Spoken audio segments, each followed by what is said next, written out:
Hi guys, I had another question. Why does my urine have a strong, stinky odor? Okay, we're going to talk about that. Now, if you are not on a ketogenic program and you're not doing intermittent fasting and you have that odor, it could be a urinary tract infection. It could be liver damage. It could be you're eating the wrong foods. You're not having enough vegetables. Okay? But if you are on a keto intermittent fasting program, it could either be the ketones that are not being burned coming out. Initially, when you're adapting to ketosis, there's this transitional period of a keto adaptation. And in that process, you're going to have more ketones coming out of your urine. And sometimes it's a bit stronger than it should be. But when you do it a little longer, you'll be burning those ketones because your system is more efficient.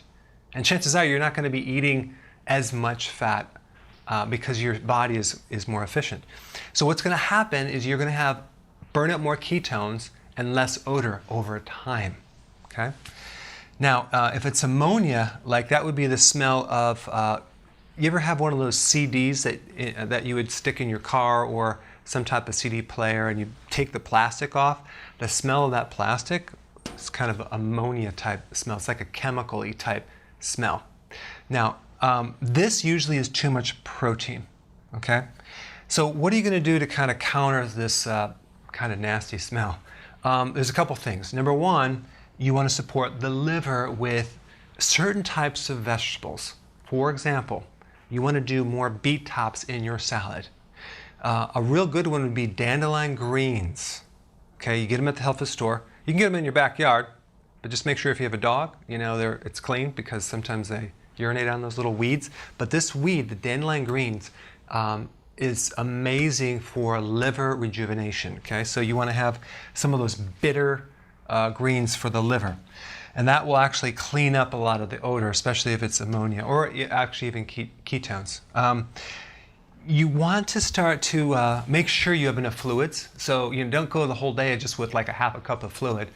Make sure you consume. You can put electrolytes, but just drink a little bit more fluid, because especially when you're doing keto, it acts as a diuretic, and you get rid of excess waste that way. So it's kind of cleaning, but you need to replace some liquids as well. And then if you exercising on top of that, you probably need more fluids. But my whole point is don't drink more than you're thirsty for, but make sure you're having enough. The other thing is you want to adjust your proteins. I don't recommend doing the Atkins diet, which is heavier on the proteins, or a high protein diet. It's called moderate protein, 3 to 6 ounces. If you have too much protein, you're definitely going to have more ammonia type smell. All right. And lastly, chlorophyll is a great deodorizer. It's a detoxifier. You can get liquid chlorophyll. You can use my wheatgrass. This stuff right here, 1 teaspoon is a whole tray of wheatgrass. And it just helps to purify and clean the system.